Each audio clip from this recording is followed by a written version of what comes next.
Welcome back to Homestead Family Idaho. It has been a hectic season here with holidays, birthdays, family visits, homeschooling, and we recently added 9 baby chicks to our homestead. We also have 17 laying hens. They have been laying very well since spring is upon us. Today I'm excited to show you how I make delicious sourdough bread every week for my family as a busy homeschooling, homesteading wife and mom of 3. This recipe has become a staple in our household. So grab a cup of coffee and let's get baking.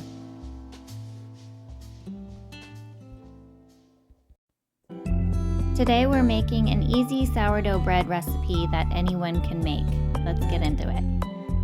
The first thing you do is add 25 grams of your sourdough to a clean jar the morning before you plan to bake. So I'm adding 25 grams of sourdough starter.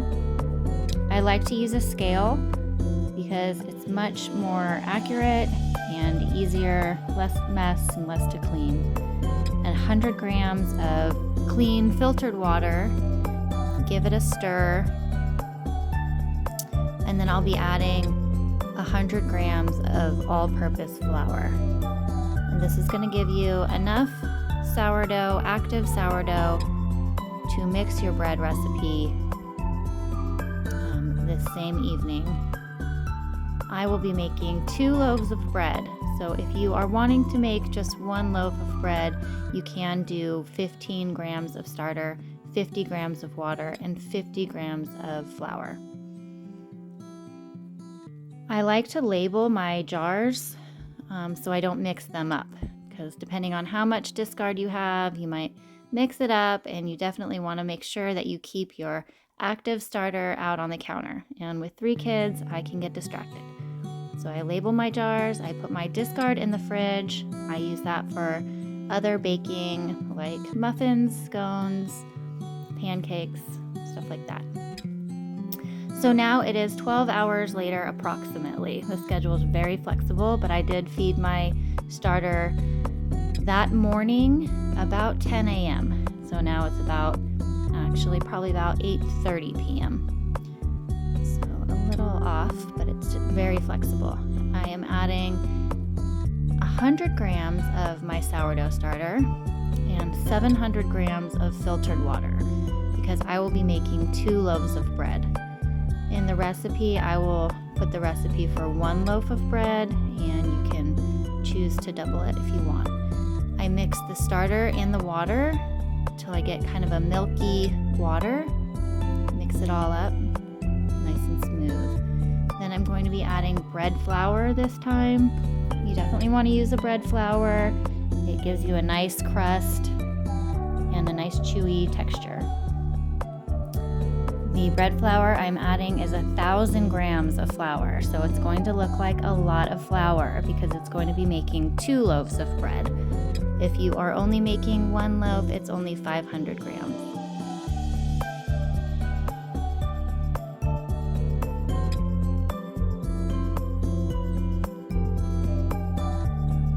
Once you get the flour, starter, water, and salt all in the bowl, you give it a good mix.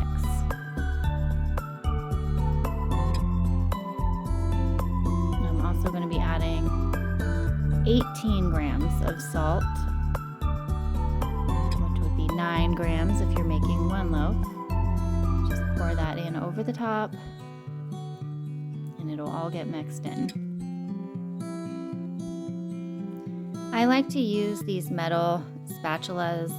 They just help really get in there and mix it. You can use wood, you can use whatever you have, plastic.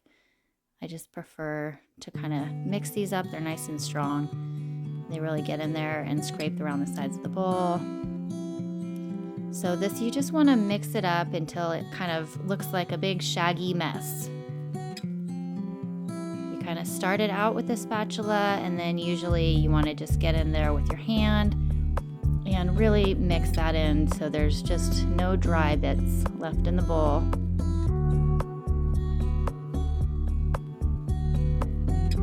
This recipe is actually by Little Spoon Farm. It's her easy sourdough bread recipe that I'm making here, but I will put the ingredients in the description below.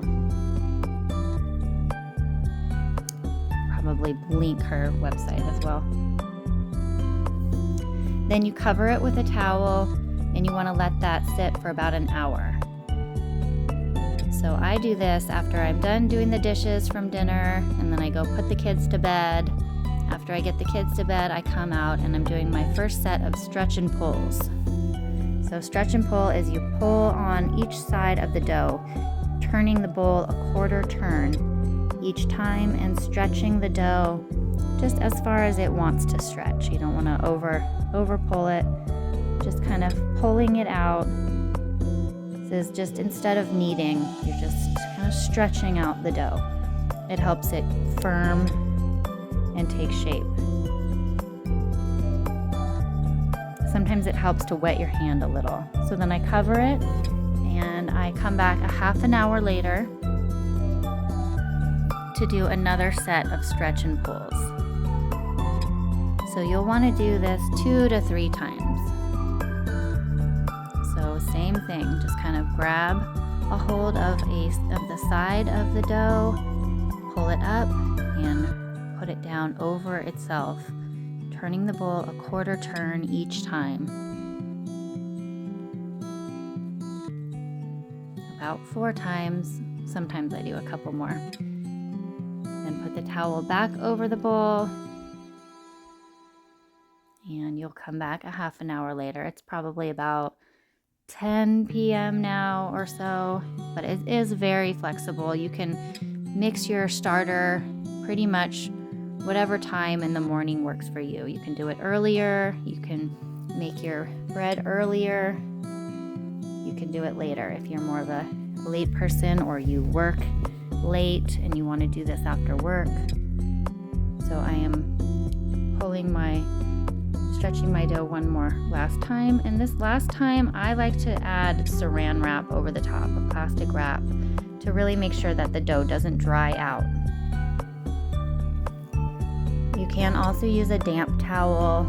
I prefer to use a towel and plastic wrap. It helps keep its warmth and rise nicely. It's now the next morning. I think it's about 10 a.m. So it's very flexible. You could shape your bread and bake early, 6 a.m. You can wait till your kids are all off to school or ready for the day, whatever works for you. So I'm pulling out all of the dough out of the bowl, and I'm going to be dividing this dough in half because I did make 2 loaves. If you just make one, you can just shape that one loaf here. So my first step is going to be kind of looking at the dough and dividing it in half. If you do work full time, you can keep your sourdough starter in the fridge and you can pull it out the day before and feed it and bake on your day off, on the weekend, and put your sourdough starter back in the fridge after you've fed it. So I'm stretching out my sourdough bread and I'm folding in the sides, and the last one kind of folds over the top, and then you want to kind of cup the dough and pull it toward you. So it's kind of cupping and pulling until you get a nice smooth skin around your sourdough bread. Then you want to flip it upside down, so smooth side will be down. So I talked through this last time. I kind of stretch out the dough here. Just kind of get it into a nice kind of square, rectangle shape so you can shape it. each side and then fold the top over. This loaf is a little bit different shape because my Bannaton is a little bit of a longer shape, which is a really nice shape for fitting it into the toaster, making toast or sandwiches with it. You do not need a special Bannaton basket. You can just use a small bowl and line it with a dish towel or cheesecloth to prevent it from sticking. So you want to get that nice and smooth. And flip it upside down. And then I just cover these for a half an hour with a towel while I preheat my oven. So I'm preheating it to 450 degrees and putting my Dutch oven with the lid on inside my oven to warm up.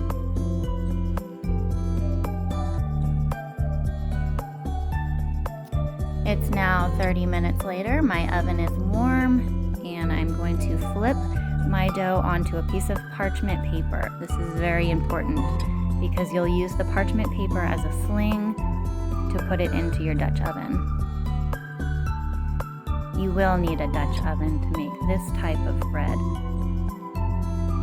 So now I'm scoring just really a nice 1/2 inch deep cut. You can use a sharp knife or a razor. And I made a little wheat stem design for looks, but just cutting into it to help it rise is really what's important.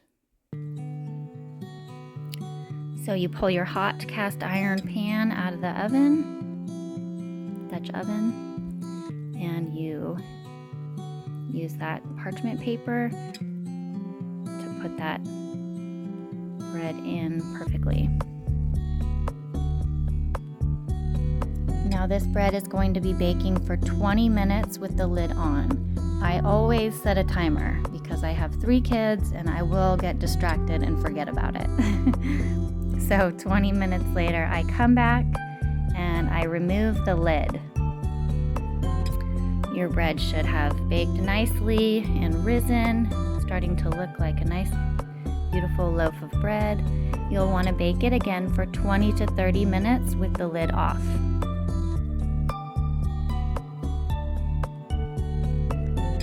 So it's now been about 25 minutes and my bread is ready to transfer onto a cooling rack. You can wait a little bit longer than that, but I am getting ready to bake one more loaf. I only have one Dutch oven, so I do bake my bread separately. It doesn't take that long. But some people have 2 Dutch ovens, they bake one at a time. There's our beautiful loaf.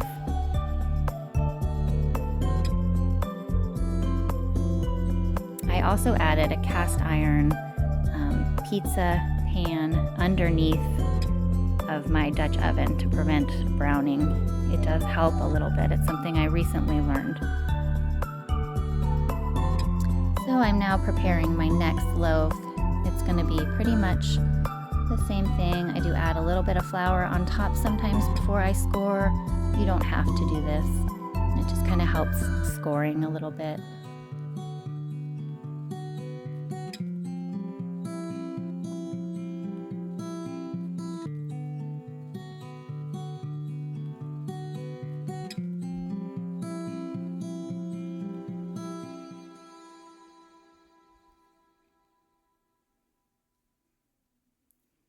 And I'll be carrying it over to the oven.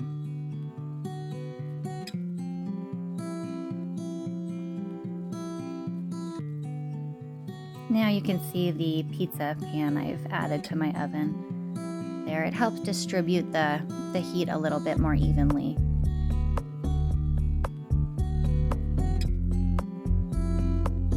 It is not necessary, but it does make a little bit of a difference on the bottom of your bread. So I'll be baking my second loaf for 20 minutes and then removing the lid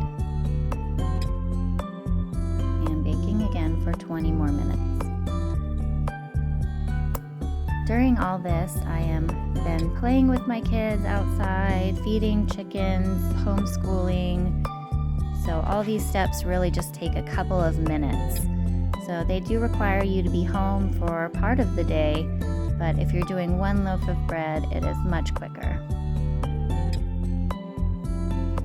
So I've now completed my 2 loaves of bread. I started it a little later in the morning, and it's only about 11:15 a.m. 2 beautiful, homemade, easy sourdough bread loaves. And nice bottoms there.